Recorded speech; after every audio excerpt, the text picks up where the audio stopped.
Hey, this is Thad Joyner, and you're listening to What Thad Thinks, the one and only podcast on the interweb focused solely on what I think. Proud that you're listening today. We are powered by Better Beans Branding, your one-stop shop for commercial and residential design, graphics, branding, construction, and remodel. Yes, capable of everything. Thank you for listening.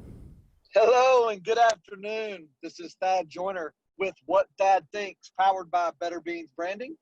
I'm CEO of Better Beans and host of What Thad Thinks. Although I've already said that, I guess I wanted to say my name more than once. But like I said, we're powered by Better Beans Branding, your one-stop shop for branding, signage, remodel, and construction. And we've got a great show for you today. I believe this is lucky episode number 13. And I believe we're only like a month away from Friday the 13th now that I think about it as well. But anyway, pretty daggone excited about today's episode and some of the things we've got on our mind today. Special shout out to the Better Beans team for finishing a pretty cool branding and graphics and design job at a large private school here in Georgia, Greater Atlanta Christian School. They have just finished their multi-million-dollar field house and jumbotron and all that kind of fun stuff. And Better Beans did a pretty amazing job on the interior graphics. So good that NFL Offensive Player of the Year, Darius Slayton of the New York Giants, came in town and took a picture of himself by his graphic that's located down there. So pretty cool job for them. Shout out to Darius Slayton, who also scored on Monday Night Football this week in their loss to the Giants. I think he had a 56-yard touchdown reception. Local boy, and gotta love that. But I guess time for the show today. And although we do not care what he thinks, we're always mediocrely happy to have him on. Welcome, Neel Sengupta. Neel, how are you? I'm doing mediocre. What a strange word. Yeah, it is a strange word. It is a strange word. I'm very well. How are you? It comes from the Latin word medium, medii. Okay. Didn't know you spoke Latin. I don't. But what does ochre come from? Like okra? Both my kids are taking Latin currently. So we'll see how much that helps them in their lifetime.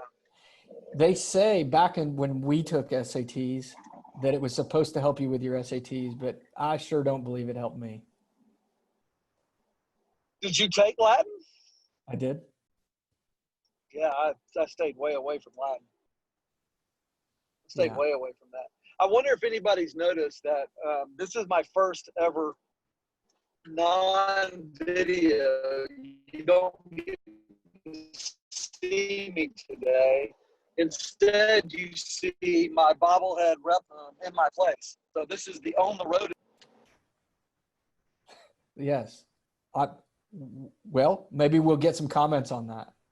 Are you speechless? What was that? I mean, I'm just fascinated. I told you earlier that I'm looking at it and I'm waiting for him to react and do something, and his head isn't moving. He's just smiling at me, which isn't normal, and certainly not normal or often done.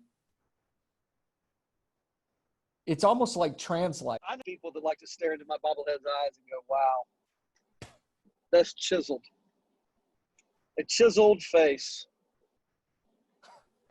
Yeah, that's not the word that came to my mind, but good, great. It's smiling. Yeah. He's happy.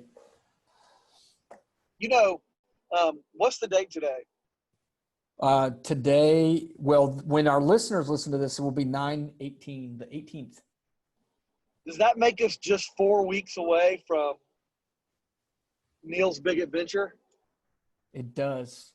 We got to name that. We got to name this trip. I've been looking for battery backups and stuff for your phones and all that kind of stuff for your video cameras.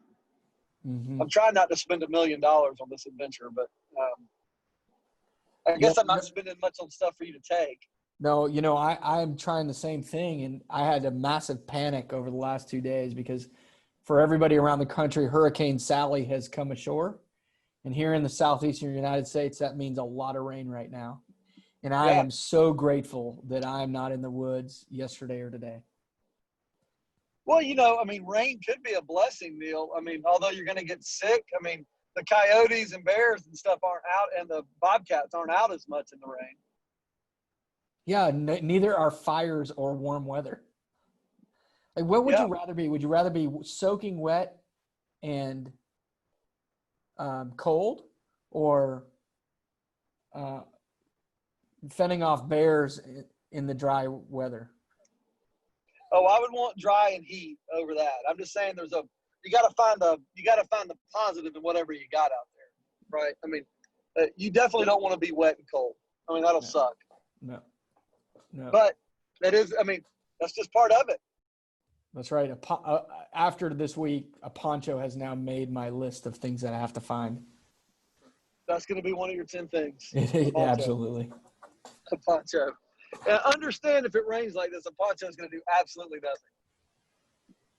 Great. Your best bet is to wrap your clothes. I'm going to give you a survival tip here. The best bet you will have at that point is to take all your clothes off, put all your clothes in a tarp, ball it up next to the fire, and just get wet. And then when it finally stops raining, put on your dry clothes. Yeah, I don't have any I can assure the audience I will not be naked at any point of this trip. Really? I don't see any value in that. Sure. I just told you a time that it would possibly be valuable, no? Yeah, I'm not bought into that strategy. So are you ready to list your 10 items? No, I'm not. No, I can be. What do you mean? I can be next week because I got to be done. Yeah, I need you to be done. I did a practice round of starting fire outside last week, and I'm 1 for 3. I did it 3 times. I was able to get something going once. The other 2 times, I got really frustrated and walked away. Yeah. What were you using? A ferro rod and the back of a knife onto like some pine straw and dead leaves, like a bird's nest. You burned a bird's nest? No, I made one. Like. Okay. Yeah. But no, I didn't. I was not very successful the second 2 times. The first time it took instantly, and I thought I was like, man, make fire. But the second, and that may have been luck. You understand what's going to happen if you get out there and you can't start your fire, and your frustration starts to build. Yeah, I didn't envision a scenario where I cannot start a fire. I think me and our loyal listeners are all very excited to see you get frustrated. Like, the frustration is what's going to be entertaining. It'll also be entertaining if you're like Bear Grylls and you're like out there, biting the heads off live bats and, thriving, not surviving, but thriving. That will be entertaining. It will also be entertaining if it's an absolute train wreck. Anything in between is not really going to be entertaining. Yeah. Hey, listen, I'm not trying to sell entertainment here. I want to survive. Thrive would be nice, but like, it's only 2 days. I was telling somebody in our office that if one of my things was a chair, I could just sit in the chair for 48 hours.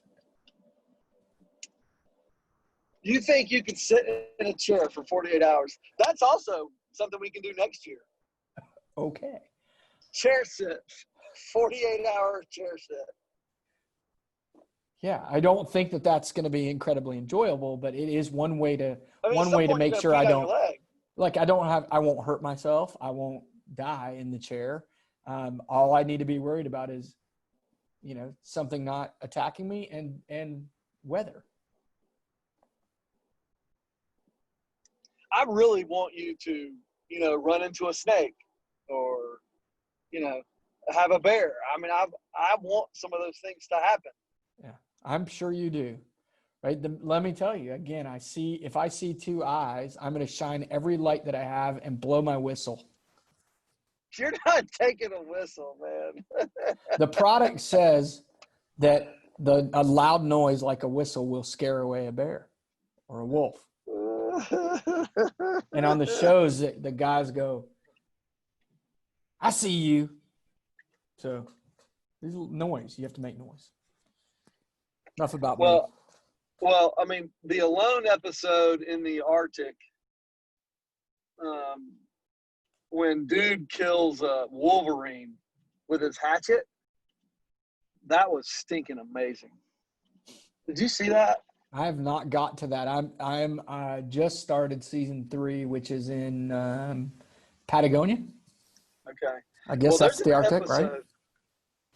I don't know if that's quite that north, but like this Wolverine keeps stealing his moose meat that he killed, and he hears it, makes a little alarm, and he runs out of his little thing and attacks a Wolverine, just him and a Wolverine and a hatchet.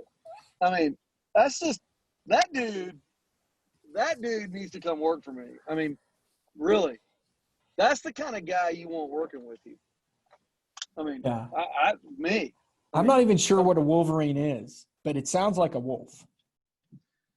I mean, I know what Hugh Jackman looked like, but I'm not running after a Wolverine. I'm not running after a Wolverine. I mean, no chance. A Wolverine is like a small athletic bear.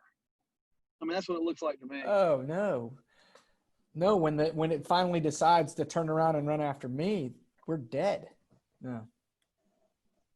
I mean, a small little hatchet. Yeah, I have one. A hatchet? I have an axe. Yeah. So it's a half-size axe. Yeah. Do you have a pack that you're putting all this in, or are you no, just I carrying it like haven't figured that part out yet. A grocery bag. Yeah. No. Yeah, I have not figured that out yet. I mean, the pack is not part of it yet. No, I have not. And the pack will count as one of your 10. Oh, come on. This is getting ridiculous. That's not getting ridiculous. No, I mean, we can, but I mean, like. No, I'm wearing it. It's part of my gear. It's part of what I'm wearing. It doesn't serve a function. Oh, it does. You can hang your meat up in there. Are you going to eat? My meat? Are you going to? I'm not bringing a Burger King Whopper with me. What do you? I know. But you're going to have a fire and you're going to have like an axe or a bow or something. You're going to kill some meat, aren't you? Well, that is the intention. But understand, I've never killed anything in my life. I had to pull over yesterday because a grasshopper got in my car and I couldn't kill it. I had to get it out of the car, which made me late to go get a permit. So I have a fancy to kill something like a deer or a rabbit. I looked up a squirrel recipe the other day, and I think that that's what I would like to do. But when it comes down to it, I have no idea if I can. Well, and understand you got to clean it then too, right? I mean, so make sure you have your instructions out there. That once you kill said squirrel. Well, I mean, I've cleaned a chicken and I understand how to debone something. Yeah, you should have. I don't think you've ever gutted anything. No. Yeah, I mean, you got to clean out their innards. I've got a fish before. That's my hope, is that we're going somewhere that I can fish. Okay. And because it has to have a body of water where there's some live fish, then we're in good shape. Okay. All right. That's my request. I mean, if you're going to be okay. Look, the opposite, it could be disastrous. I could fall in the water, and there's your entertainment.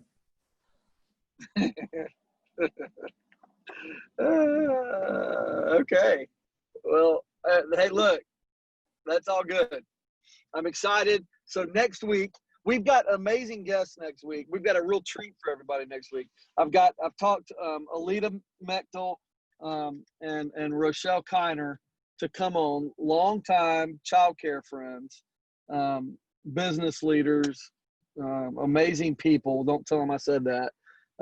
But they are fun as well, longtime friends. And I've got a pretty cool concept I don't want them to hear about right now because they do listen.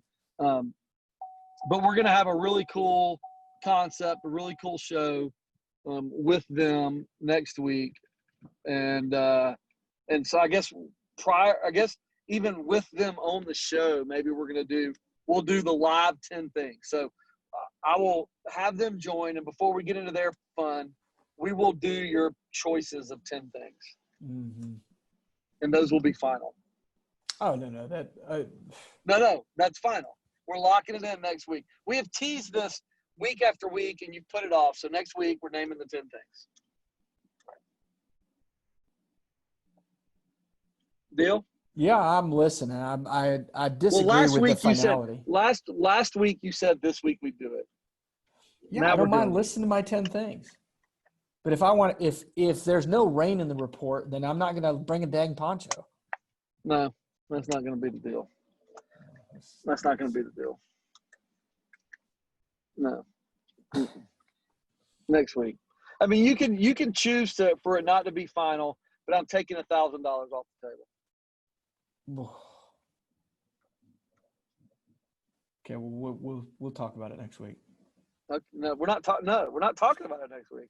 You're picking yours next week. We're deciding that right now. We need to get on with the show right now, and that's the way it's going to go. That's what I think. All right, next week I'll have my list. All right, good deal. I might even bring a few so you can see them to the audience and see what I'm looking at. Yeah, we can all laugh at whatever you brought. That'd be great. Nothing to laugh about. These are man tools. All right. Hey, look, something else to be excited about. You mentioned it the other day. The NFL is back, but I'm worried. Numbers viewership is down. What do you make of that? Well, I mean, it is surprising with as many people at home and not being able to go to see football live, not being able to go to concerts, dining options limited, entertainment options, no movies. It is extremely surprising that sports viewership across the board is down. From what I understand, golf and baseball are not down. Yeah, I heard baseball was up. Yeah, golf and baseball are both not down, but every other sport is way down. Notably, NFL and NBA way down. Mm-hmm. I don't know about long term, and I don't know if I want to speak to that, but I can tell you, I don't think there's any question that the political signaling that both of those organizations are doing is causing people to tune out. That's got to be the answer. I don't think there's any other answer. I mean, because every other factor says that the viewership should be up. So, I mean, just for the fact that, 80,000 people can't go to the game, those 80,000 people should be watching, along with everybody else that normally watched. I'll be honest. I'm normally in 3 to 4 fantasy football leagues. I'm in one, and, I'm really not keeping up like I used to, at least through week 1. And it does turn people off. I think the political stance, it's very divisive. The taking a knee at for the national anthem, staying in the locker room for national anthem, playing 2 national anthems, now playing another version of the national anthem as well. Mm-hmm.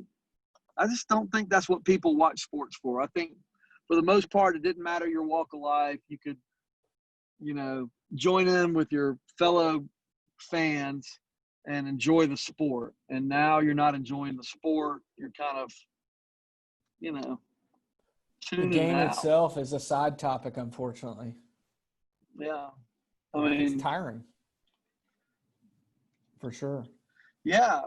I mean, we faced it last week, so I don't know if I shared this with you, but it's been bothering me quite a bit, at my child's school.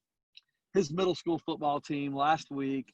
We got an email the night before the game that said, hey guys, we're going to talk to the players today and let them know that there'll be a prayer and then the national anthem, and that during the national anthem, they're welcome to kneel or to stand. And that caused quite a stir. And to the point where the boys, these are 13 and 14-year-old boys, were pressuring each other on what to do. So I had a pretty big problem with it because I just think it allowed labels to be put on kids. You didn't love America if you don't stand, and on one extreme, and on the other extreme, you're a racist and don't care about social justice if you don't stand. And boys were put into baskets. I know my son couldn't sleep the night before. He was just worried about losing friends and everything else. That was a problem. That's a problem a 13-year-old should not deal with. I don't think so, because I don't think these boys quite understand. I don't think they understand their love or non-love for America, and I don't think they understand their social justice issues quite like they should yet. They're probably just doing what their parents would have them do, which just makes them puppets. And a signal, and I don't think they should be labeled in that way until they're able to properly develop their own opinions and why. So I had a pretty big problem with it. It was a big to-do for me. We had a lot of conversations at the school about that. And is that still in the resolution bucket or getting resolved, or are you? It's in a bucket of I don't think the school knows how to solve the issue, and they definitely don't now.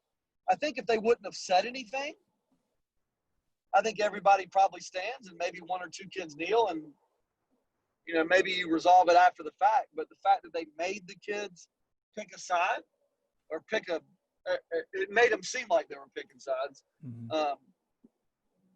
It caused some issues. We got the crap beat out of us too. After that game, I think it was just that shouldn't have been what we were talking about the night before game, but it was, and I think that goes right along with what's going on in the NFL. I mean, I think you have, when people like Drew Brees, by all accounts, has been a great ambassador. He was the Walter Payton Man of the Year. When he gets lambasted for saying I'm standing, I'm standing for our flag and for our country and for our troops, and he gets labeled a racist and people saying they're disappointed in him, I think you realize that if that's the case, you tell 14-year-olds that they're going to have problems with each other. And, I think they got what they got, and I hate it. It was sad. It was sad. Yeah, that's a great word to apply to that. Sorry for y'all, for sure. Sorry for those kids. Lighter note, you believe in magic? I believe in magic. Yeah. I certainly do like magic. I believe in people's ability to trick people. Is that what you're asking? Yeah, I mean, the whole, what is that guy? The old David Copperfields and David Blaine. Why is everybody named David? Magicians, illusionists, those type of things. That realm. Are you interested in that? Does that get your? I love it. Yeah, I love it. I'll never forget. I actually love close-up magic even more than the big things. I love when someone can trick you right in front of your face. I'll never, if you ever go to Maui and you ride over to the backside of the island, there's a little city over there. I can't remember the name of it. I think it's Lahaina. I can't remember the name of it. It's been a few years, but there was actually a world-renowned, close-up magician show over there that we saw that I couldn't believe. I couldn't believe what he was able to do. I'll never forget he did a bunch of things, but he had this freaking hat on his head, and it wasn't like a magician's hat. It was just a hat. I mean, he popped a bowling ball out of that thing. Full-size bowling ball. I'll just never forget that. I mean, like, those things, blows my mind that they can trick us like that and how they're able to trick us like that. That's amazing stuff. I mean, and I know where this is going to go, but that idea of tricking and what you see, and, you know, when David Copperfield made the Statue of Liberty disappear, or the things that they'll do, it also kind of like this past week, David Blaine, who is a magician, or he's something, did a experiment, or whatever you might call it, to where he took a bunch of helium balloons and tied it to himself and rode 4 miles above the Arizona desert, right? And I'm trying to kind of get my head around, is there a trick you'd be willing to do, a performance like that? Like a stunt? Stunt, that's it. Maybe magic isn't the right word. I mean, but have we figured out how much money the TV executives paid for him to do that? I mean, there's certainly an unlimited amount of stunts I'm willing to do for the right price. I mean, great. But is there something you want to do? Like something you've been interested, like, God, I looked at that guy flying with helium balloons attached to him. I'm like, that interests me. Now I'm afraid of heights, so I'm not going to do it, but that's a brilliant idea. I mean, I don't know if I could come up with something that I would be willing to do. Certainly I was willing to do a lot more before I had a family. Right? I mean, before there was a family, I mean, I'd do anything for, $20. I was, yeah. I mean, I want to get my pilot's license now, and, my family won't let me, and I'm not willing to lose my family over that. So, I'm sure there's something I would do, but I do think it's pretty daggum amazing that he did that, right? Yeah, I mean, 4 miles. That's unbelievable. I mean, Scott, I'm the not normal talking about riding a hot air balloon. I'm talking that a bunch of balloons are strapped to your behind, and it's lifting you up in the air, and you're traveling 4 miles across the desert, and you've got no control. I think there's a few things, I would, skydiving, something that, would love to do. I'd pretty much bungee jump anywhere. I'd whitewater raft anywhere. All those things would be things I would have no problem doing. Strap myself to a bunch of balloons. I don't know. I'll tell you one thing that I have always wanted to do is like a jetpack. Wow, yeah. Like the Jetsons. Yeah, absolutely. I mean, I would absolutely do that. I mean, I would think it would take a little while to figure out how to do that properly, but I would absolutely do that. Maybe we can find an opportunity to do that and film it. Yeah. So yeah, I would do some of that stuff for sure. Okay, great. Hey, well, okay, more serious topic now. Working from home, right? We're 25 weeks into adjusting to what the COVID pandemic has brought us. And for a lot of companies and a lot of America, you're working from home, and it isn't for everybody, right? Last week in our podcast, we talked about how we're one of the only few companies we know that we're moving into offices. So, hey, look, how can small organizations who have people working from home improve their performance, understand productivity? What's on your mind there?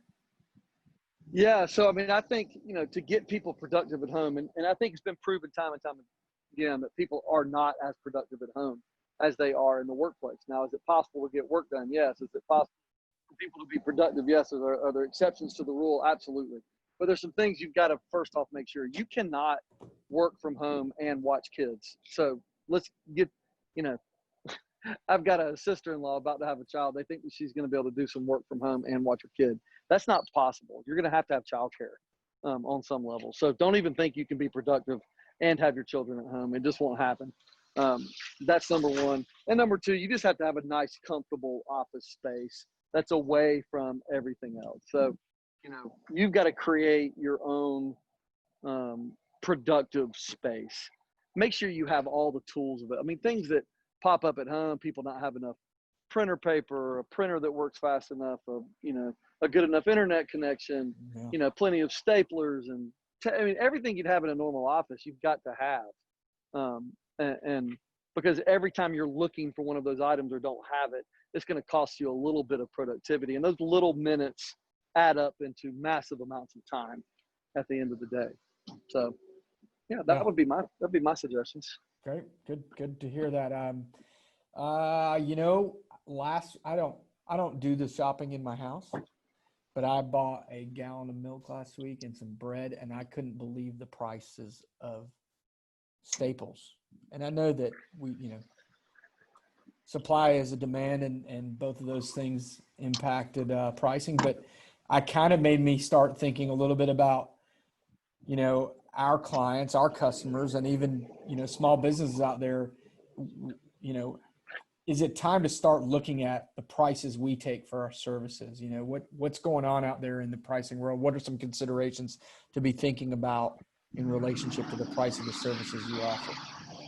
Well, there's no doubt that we're going to be dealing with heavy inflation right now. So, prices of everything is going up. It's more expensive to operate your business right now than it used to be, for a number of reasons. Number one, you have COVID concerns and, operational things that have cost, if you deal with the public, you have to put in more, spend more money on chemicals and, and things you have to do in your place of business to do business is more expensive.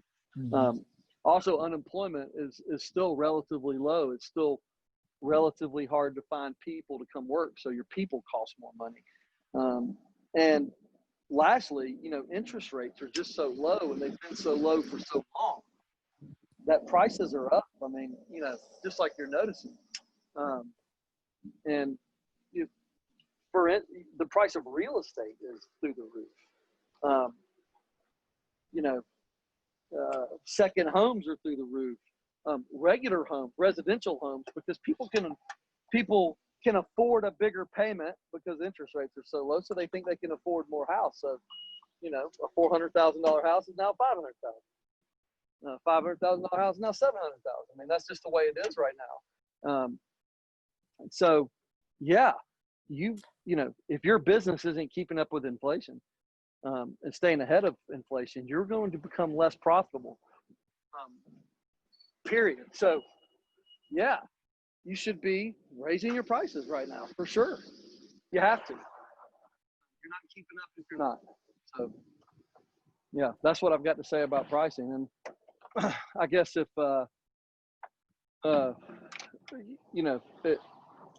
there's a great saying I've said before. I got it from a good book. I can't remember the name of the book that I got it from, but you can take a teaspoon or a bucket to the ocean. The ocean doesn't care. And right now that's the way I feel about pricing. You can take a teaspoon and be scared of pricing. But the fact remains is right now, the people just like you paying more for milk, people understand they're paying more prices right now. They're paying higher prices right now. So you better be raising prices commensurate with what's going on in your market.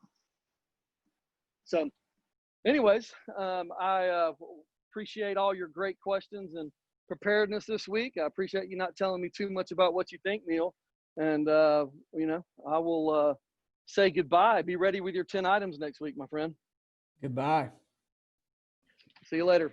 So now it's time for your, all of your favorite segment of our podcast of What Thad Thinks. And today, maybe a little more serious, maybe a little something for each of you to think about. When I was facing many things, and we've talked a little bit in the past for your business, so make sure you have some core values make sure the core values of your business are how you filter all of your decisions in each of the things that you decide to do at your business. I want to make sure that each of you have your family and your home core values as well. For those of you that don't have those, I talked to y'all briefly about my family situation at school with the national anthem and things like that.